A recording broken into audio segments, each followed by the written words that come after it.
So Nozipho Ntsangase's husband Zola Ntshangase has officially married his, as Maphephandaba calls it, virgin girlfriend, Misokuhle Nomsheshe. Now they have their traditional ceremony over the weekend. It was a beautiful ceremony, I don't want to lie, and she looked very graceful. But honestly, someone really needs to check up on Nozipho. These things trending and being all over social media will definitely not help the cause. I mean, it's gonna hurt. It really is. It's gonna hurt. And this man looks so happy. He looks very happy to be doing this. And at what point really can we start thinking this marriage is going to fail, they're going to be doomed, they're not going to be happy? Because sometimes when you look at this, you're like, maybe this is what was for him. Maybe being with Nozipho was really not.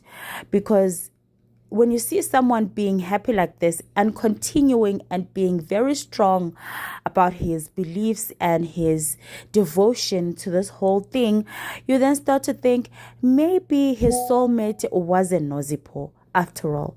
What if that's what the universe is saying, guys? I know it's a very hard pill to swallow, to say that, okay, a family has been destroyed, a marriage has been broken. But if someone looks happier with the other person than you, what then should we say? What then should we say? This man has come out to defend this girl. Maybe there's something he's seen in her, and probably this is what his destiny is. And this is a girl that upholds his church beliefs and everything that he stands for. So what then do we say to console Nozipho during this trying time? Guys, I've run out of words. I wanted to say it's going to end in tears, but will it?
Need you be that